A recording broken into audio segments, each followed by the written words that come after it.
माता की जय श्री राम, जय श्री राम।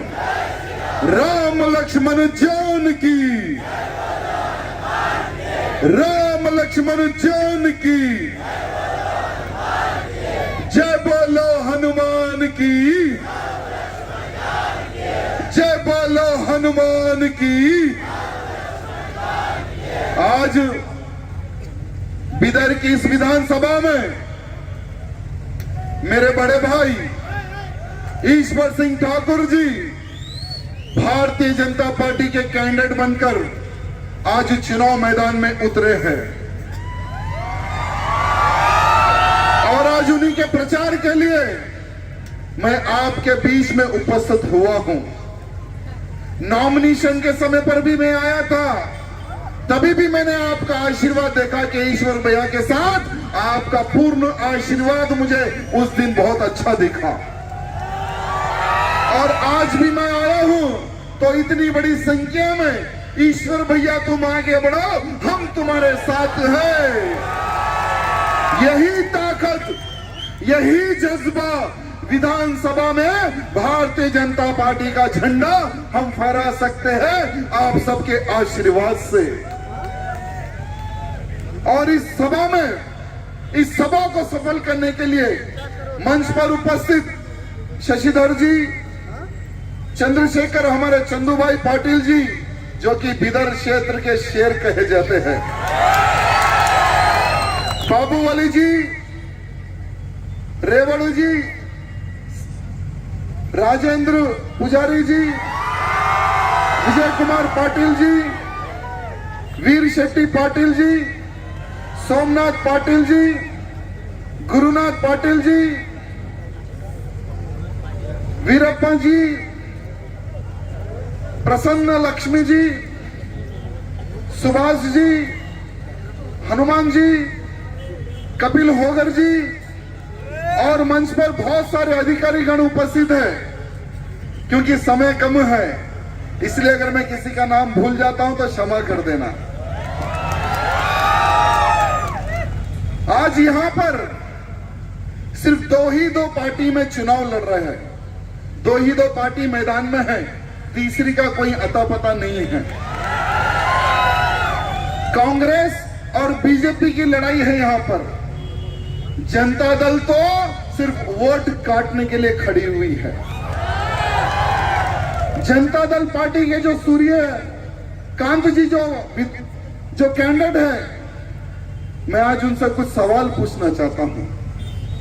क्या आपको भारतीय जनता पार्टी ने पहली बार मौका क्या नहीं दिया? दिया या नहीं दिया? क्या दूसरी बार मौका दिया या नहीं दिया? अरे एक बार तो टिकट लेकर घर गए तो वो टिकट लेने से इनकार करके वो भाग गए वो।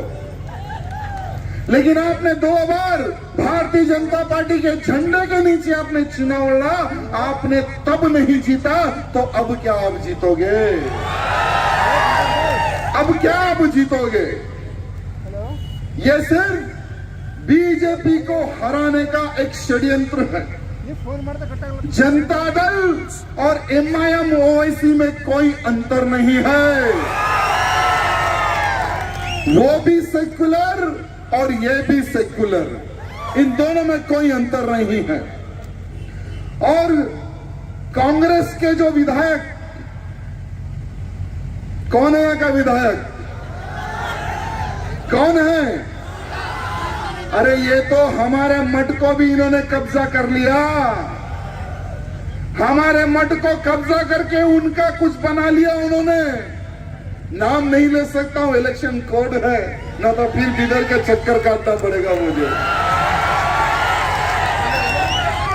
लेकिन मैं आपको कहना चाहूंगा कि ईश्वर भैया आप सबके सहयोग से बिदर विधानसभा में विधायक बनेंगे और पहला बुलडोजर लेकर उस पर चढ़ेंगे।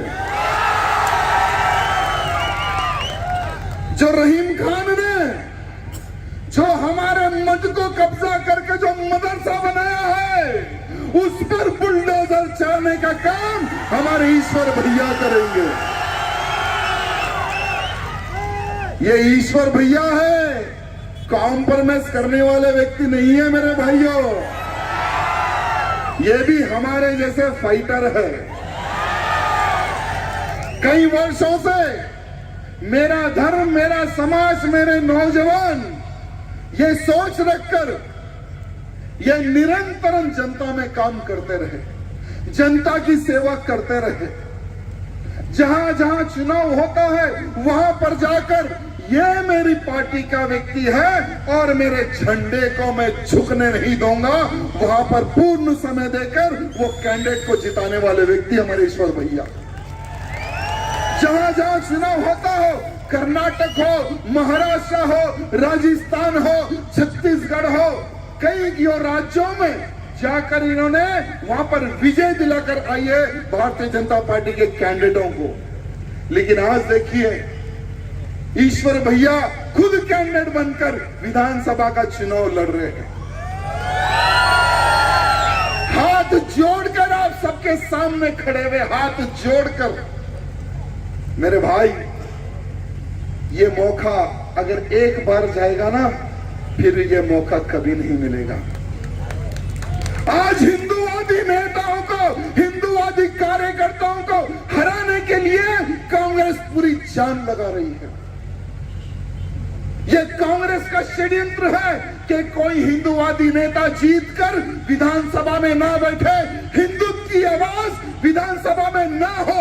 यह कांग्रेस का एक बहुत बढ़िया षड्यंत्र चल रहा है। जहां जहां पर हिंदुत्व के प्रति बात करने वाले कैंडिडेट हैं, वहां वहां हमारे ही लोगों को खरीद कर हमारे खिलाफ खड़े किया जा रहा है, हमारा वोट काटने के लिए खड़ा किया जा रहा है। सूर्य प्रकाश जैसे लोगों को, सूर्यकांत जैसे लोगों को खड़ा कर दिया जा रहा है वहां पर। आज मैं आप सबसे हाथ जोड़कर निवेदन करना चाहूंगा कि मुझे बीदर में भी भगवा झंडा दिखना चाहिए। बीदर में भी भगवा झंडा दिखना चाहिए। ये कोई कांग्रेस का यहां पर झंडा नहीं दिखना चाहिए मेरे भाइयों। अरे ये वही कांग्रेस है जिन्होंने आतंकवादियों का समर्थन किया था। ये वही कांग्रेस है मेरे भाइयों। आज इनका मैनिफेस्टो निकलता है, उस पे ये लोग क्या लिखते हैं कि अगर कर्नाटक में कांग्रेस की सरकार आएगी तो जो गौ हत्या पर जो प्रतिबंध बीजेपी ने लगाया है उसको हम हटा देंगे। कितनी शर्म की बात है। यह सोचने समझने की आवश्यकता है। बीदर के हिंदुओं को, गौ सेवकों को, गौ रक्षकों को सोचने की आवश्यकता है। और ये कांग्रेस मैनिफेस्टो में लिखती है कि धर्मांतरण पर जो बीजेपी ने जो कानून पारित किया है उसको भी हम हटा देंगे। यानी विदेशों का पैसा हमारे भारत में आता है, कर्नाटक में आता है, बीदर में आता है, पैसा देकर हिंदुओं का धर्मांतरण किया जाता है। हजारों लाखों की संख्या में कर्नाटक में हिंदुओं का धर्मांतरण हुआ। ये सब चीज देखकर कर्नाटक में भारतीय जनता पार्टी ने उस पर एक बिल पास किया, कानून पास किया। क्या ये गलत है या सही है? मैं बीदर के नौजवानों को पूछना चाहता हूं, क्या धर्मांतरण पर कानून रखना है या हटाना है? मैं आपसे पूछना चाहता हूं। अरे अगर रखना है तो फिर से एक बार बीजेपी की सरकार होनी चाहिए कर्नाटक में। अगर कांग्रेस आएगी तो हिंदू तिलकधारी आपको कर्नाटक में नहीं दिखेगा। जिस हिंदू को आप देखोगे वो कन्वर्टेड क्रिश्चियन बन जाएगा। क्या हम हमारे कर्नाटक का धर्मांतरण देख सकते हैं क्या? देख सकते हैं क्या? और ये कांग्रेस कहती है कि अगर हम सत्ता में आएंगे तो बजरंग दल पर बैन लगाएंगे, प्रतिबंध लगाएंगे। ये कांग्रेसी बजरंग दल पर बैन लगाएंगे। तो मैंने समझ गया कि ये लोग बजरंगबली से क्यों डरते हैं? भूत पिशाच निकट नहीं आवे, महावीर जब नाम सुनावे। इसका अर्थ क्या है? जब हम हनुमान जी का नाम लेते हैं तो ना भूत आता है ना पिशाच आता है, और यही भूत कांग्रेस है, यही भूत पिशाच है जो हनुमान जी के नाम से ये लोग घबरा रहे हैं, हनुमान जी के नाम से लोग डर रहे हैं। अरे जो लोग प्रतिबंध लगाने की बात कर रहे हैं, मैं उनको कहना चाहूंगा, देश की रक्षा, धर्म की रक्षा, लव जिहाद जैसे लोगों को काउंटर देना, युद्ध करना, हिंदू बहन बेटियों को वापस लाना, गौ रक्षा करना, यही काम तो बजरंग दल का है, यही काम तो बजरंग दल करती है। और तुम कहते हो कि हम बजरंग दल को बैन कर देंगे। अरे रावण ने भी सोचा था कि मैं हनुमान जी को पकड़ लूंगा, सपना देखा था रावण ने, क्या पकड़ पाया? हनुमान जी को रावण ने बंदी बना सका क्या? हनुमान जी ने क्या किया? पूरी की पूरी लंका को जला दिया। अब ये कांग्रेसी कहते हैं कि हम बजरंग सेना के ऊपर पाबंदी लगाएंगे, बजरंग दल पर पाबंदी लगाएंगे। अब तांडव मचना तय है, क्योंकि इन्होंने बजरंगबली की सेना से पंगा लिया। अब ना कांग्रेस रहेगी, ना कांग्रेस का नाम रहेगा, कांग्रेस का सफाया हो जाएगा, कांग्रेस का पूर्ण रूप से सफाया हो जाएगा। भारत में कांग्रेस मुक्त भारत हो चुका है। अब आप सबके आशीर्वाद से कर्नाटक में भी कांग्रेस मुक्त हो जाएगा। नामो निशान मिटाना है कांग्रेस का। अरे ये वही कांग्रेस है मेरे भाइयों जो कहते हैं कि महाराणा प्रताप महान नहीं, अकबर महान है। ये वही कांग्रेस के लोग कहते हैं कि छत्रपति शिवाजी महाराज महान नहीं, औरंगजेब महान था। ये वही कांग्रेस है मेरे भाइयों। भगत सिंह को आतंकवादी कहते हैं और कसाब को क्रांतिकारी कहते हैं। ये वही कांग्रेसी है जो आतंकी अफजल खान को शहीद बताते हैं। ये वही कांग्रेसी है। पहले की कांग्रेस में और अब की कांग्रेस में बहुत अंतर है मेरे भाइयों। पहले की कांग्रेस राजनीति करती थी और अब की कांग्रेस देश को लूटती है, आतंकवादियों को सपोर्ट करती है। अरे ये वही कांग्रेस है जिन्होंने हमारे भारत देश के 2 टुकड़े किए थे। क्या हम ऐसी कांग्रेस को कर्नाटक में आने देंगे? अरे एक तरफ तो कांग्रेस है और दूसरी तरफ भाजपा है जो मेरे कर्नाटक विकास की राह पर आगे बढ़े। 50 साल इन्होंने कर्नाटक पर राज किया। 50 साल में कहीं पर आपको डेवलपमेंट दिखा क्या? करप्शन के अलावा 0 डेवलपमेंट कर्नाटक में। और वही भारतीय जनता पार्टी का कार्यकाल आप देखिए, डेवलपमेंट में नंबर 1, दुश्मनों को ठोकने में भी नंबर 1। क्या ठोकने वाले चाहिए या कर्नाटक को लूटने वाले चाहिए? ये मैं आपके ऊपर छोड़ता हूं। अरे प्रधानमंत्री मोदी जी का एक सपना है, एक सोच है, और वो कहते हैं सबका साथ तो सबका विकास। ये हमारे प्रधानमंत्री मोदी जी की सोच है। अरे अगर प्रधानमंत्री मोदी जी ट्रिपल तलाक बिल पास ना करते तो आज हलाला के केसेस कम नहीं, हलाला का केसेस बढ़ जाते। अरे धन्यवाद बोलो मोदी जी को जिन्होंने तुम्हारी बहन बेटियों की इज्जत बचाई है। धन्यवाद बोलो मोदी जी को जिन्होंने ट्रिपल तलाक बिल लाकर हलाला से तुम्हारी बहन बेटियों की इज्जत बचाई है, और आज तुम कहते हो कि मोदी जी एक जहरीले सांप है, मोदी जी को गाली देते हैं। अरे जिस दिन अगर मोदी जी ने अपना रूप बता दिया तो कांग्रेसों का नामो निशान मिट जाएगा। एक बार पाकिस्तान ने आंख उठाया था, पाकिस्तान में घुसकर उनको जवाब देने वाला शेर हमारे प्रधानमंत्री मोदी जी है मेरे भाई। आज आतंकवादियों के सीने में भारत का झंडा गाड़ने वाले हमारे प्रधानमंत्री मोदी जी है मेरे भाइयों। आज यहां कर्नाटक में हिजाब से मुक्त करवाया। जो महिलाएं 40-45 डिग्री में अपने आप को बंद कर घूमती थी, हिजाब से मुक्त कराकर उनको आजाद करने वाले भी हमारे प्रधानमंत्री मोदी जी है मेरे भाइयों।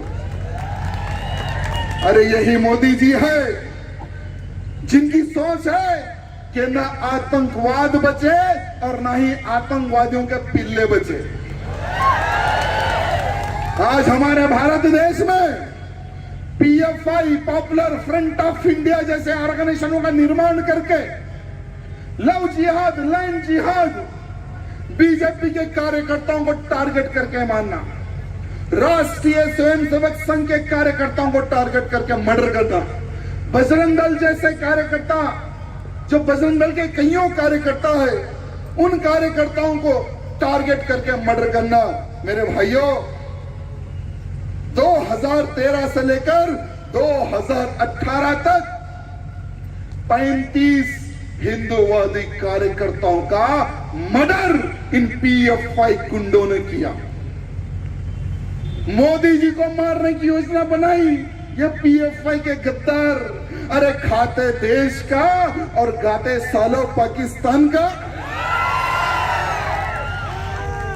अरे तुम्हारे एक अब्बा है या 2 अब्बा है, मैं पूछना चाहता हूं, जो आतंकवादी सोच रखते हैं, जो पीएफआई जैसे आतंकवादी संगठन का निर्माण करते हैं और देश के प्रधानमंत्री को मारने की सोच रखते हैं। अरे तुमसे बड़ा आतंकवादी कोई नहीं है।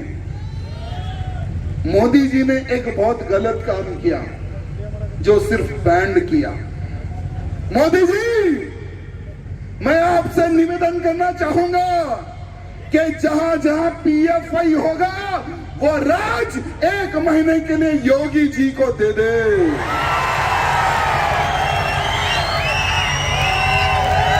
अरे ना पीएफआई रहेगा, ना पीएफआई का कोई कार्यकर्ता रहेगा, जो भी रहेगा वो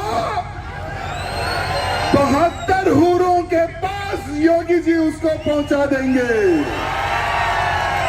no FIR, no arrest, only for. यही काम होगा तो देश सुरक्षित रहेगा, क्योंकि ये वो कीड़े हैं, ये वो आस्तीन के सांप है, खाएंगे देश का और गाएंगे पाकिस्तान का। ये वो आस्तीन के सांप है। मेरे कुछ कार्यकर्ताओं का मर्डर पीएफआई ने किया। हर्षा, दीपक राव, प्रवीण कट्टप्पा, ये बहुत ही सक्रिय कार्यकर्ता जो हाल ही में इनको टारगेट करके बेरहमी से पीछे से हमला करके इन कार्यकर्ताओं का मर्डर किया गया। हमारे कर्नाटक के ही कुछ कार्यकर्ता हैं। हर्षा हमारे कर्नाटक का एक छोटा सा बच्चा है, 22 साल का लड़का। उसको पीएफआई के गद्दारों ने, एक लड़का दुकान बंद करके जा रहा था, उसको घेर के उसको टुकड़े करके मर्डर कर दिया। उसकी क्या गलती थी? क्योंकि वो बजरंग दल का कार्यकर्ता था, उसकी यही गलती थी। मार दिया उसको, खून कर दिया उसका। इनके खिलाफ कोई बात करने वाला चाहिए ना, पीएफआई के खिलाफ बात करने वाला चाहिए ना विधानसभा में। तो बात करने वाले मेरे शेर ईश्वर भैया को भेजो विधानसभा में। अरे जब तक विधानसभा में इन गद्दारों के खिलाफ बात करने वाला नहीं रहेगा, ये गद्दार ऐसे ही छूट कर घूमते रहेंगे। इनका सफाया बहुत जरूरी है मेरे भाइयों। अगर इनका सफाया नहीं होगा, अगर कांग्रेस आएगी तो यही कांग्रेस कर्नाटक में पीएफआई को खुली छूट देगी। पीएफआई को खुली छूट माने ना हिंदू सुरक्षित रहेगा, कोई सुरक्षित नहीं रहेगा। गौ माता का खुलेआम कत्ल होगा, लव जिहाद होगा, लैंड जिहाद होगा। अगर ये पीएफआई फिर से कर्नाटक में अगर सक्रिय हो गई, अगर कांग्रेस यहां पर आ गई, तो समझो जो भी हिंदुत्व का कार्य करेगा, जो अपने आप को हिंदू कहेगा, समझो वो रिस्क में रहेगा, बहुत बड़े रिस्क में रहेगा। कांग्रेस को वोट देने वालों, एक बार विचार करना कि ये कांग्रेस किसी के सगे नहीं है। अब की जो कांग्रेसी है, ये विदेशी कांग्रेसी है, विदेशी कांग्रेस। और इनका जो सरगना है वो एक बहुत बड़ा पप्पू है, पप्पू। वो अपने आप को कहता है कि मैं बहुत बड़ा नेता हूं, मैं तो होशियार हो गया, लेकिन उसको पता नहीं कि वो जब भी मुंह खोलता है तो बीजेपी का प्रचार करता है। बीजेपी का बहुत बड़ा प्रचारक है वो पप्पू। और वो पप्पू कांग्रेस का आज सरगना बनकर घूम रहा है। अगर इनके पूर्वजों की अगर हम बात करें, जो इनके पूर्वज है कांग्रेसियों के, तो पूरे के पूरे घोटालों में लिप्त है। कांग्रेस माने घोटाला, कांग्रेस माने हिंदू विरोधी। ये वही कांग्रेस है मेरे भाइयों। 1987 से 2011 तक इन्होंने इतना करप्शन किया, इतना करप्शन किया, इतना देश को लूटा, जिसका कोई लिमिट नहीं है, जिसका कोई लिमिट नहीं है। बोफोर्स घोटाला आपको याद होगा, जो कि 1000 करोड़ का घोटाला इन्होंने किया है। 1000 घोटाला। अरे जो गायों को जो चारा खिलाते थे, लालू प्रसाद यादव के साथ मिलकर इन्होंने चारा घोटाला भी कर दिया, वो भी 950 करोड़ का घोटाला। 2008 में काला धन घोटाला किया। कितने का घोटाला किया पता है? 2 लाख करोड़ का इन्होंने काला धन घोटाला किया। सत्यम घोटाला 8000 का। सैन्य घोटाला, सेना का भी इन्होंने पैसा खा लिए। आज हम सब सुरक्षित है ना, तो वो सेना की वजह से वो जगते हैं तो हम सुरक्षित हैं। भारत देश की सेना जगती है तो हम सुरक्षित है। हमारे पुलिस भाई जगते हैं तब हम शांति से सोते हैं हमारे घरों में।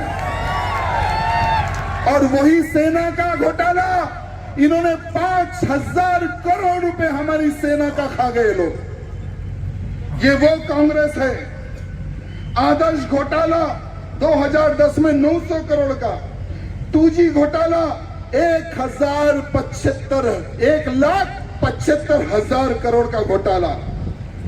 कॉमन गेम्स घोटाला 70,000 करोड़ का घोटाला। ऐसी अगर मैं लिस्ट पढ़ते जाऊं तो 2 घंटे सिर्फ लिस्ट पढ़ने में जाएंगे मेरे भाइयों। इतने इनके घोटाले हैं, इतने इनके घोटाले। कोई राज, जहां जहां कांग्रेस राज्य करी, कोई भी राज इन्होंने नहीं छोड़ा। हर राज्य में घोटाला घोटाला घोटाला। अभी एक मूवी की चर्चा चल रही है, the Kerala story. The Kerala story कितने लोगों ने देखी है मूवी? कितने लोगों ने देखी है? हमारे ईश्वर भैया कल आप सबको मूवी दिखाएंगे। आप सब लोग देखो और समझो कि इन्हीं कांग्रेसियों के सहयोग से केरला में 35,000 से अधिक हिंदू लड़की और क्रिश्चियन लड़कियों को कन्वर्ट करके लव जिहाद के नाम पर इस्लामिक स्टेटों में बेचा गया। वो क्या स्टोरी है उसकी सिर्फ 5% ही उस मूवी में बताएगा। सिर्फ 5%। जो भी व्यक्ति वो मूवी देखेगा, बस एक चीज दिमाग में बिठा के रखना, राजा भैया तो बोले 100% हुआ, इसमें तो सिर्फ 5% बताया। अगर 95% अगर बता देते तो सोचो क्या होता। नहीं बता सकते। उतना जुल्म हमारी बहन बेटियों के साथ किया गया मेरे भाइयों, हमारी बहन बेटियों के साथ। 100 करोड़ कमाना मूवी बनाने का उद्देश्य नहीं है। पैसा कमाना उस डायरेक्टर का कोई उद्देश्य नहीं। उस डायरेक्टर प्रोड्यूसर का बस एक ही एक उद्देश्य है, जो हुआ और जो हो रहा है आज के जनरेशन को पता चलना चाहिए ये लव जिहाद ये कौन सा षड्यंत्र है। मैं आज आप सबको यही एक बात कहना चाहूंगा। आज क्या तारीख है? 7। कल लास्ट, कल प्रचार का दिन है और 9 तारीख के दिन, यानी कल जो प्रचार बंद हो जाएगा, 9 तारीख के दिन एक खेल खेलने का प्रोग्राम कांग्रेसियों ने किया है। क्या करेंगे कांग्रेसी पता है? जहां जहां पर वोटर है वहां पर पैसों की गड्डी लेकर आएंगे, वोट खरीदेंगे। मैं कहना चाहूंगा कि पैसा उनसे लो, मत लो मैं नहीं कहूंगा, क्योंकि जब उन्होंने कर्नाटक में राज किया, जो पैसा आपसे जो लूटा है ना, वही पैसा आप में बांटने आ रहे हैं। पैसा उनसे लो, वोट भगवे को डालो, ये प्रचार होने की आवश्यकता है। ये करप्शन करने वालों से पैसा लेना है और देश धर्म के लिए काम करने वाले ईश्वर भैया को जिताना है मेरे भाइयों। आप सब आपके फोन टॉर्च खोलिए, फोन टॉर्च, और सब लोग खड़े हो जाइए।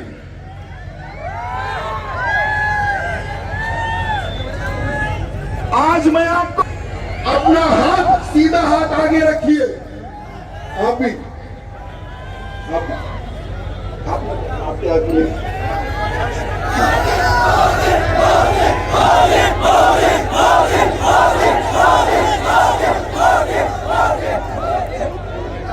अपना नाम आप लोगों को ले लेना है।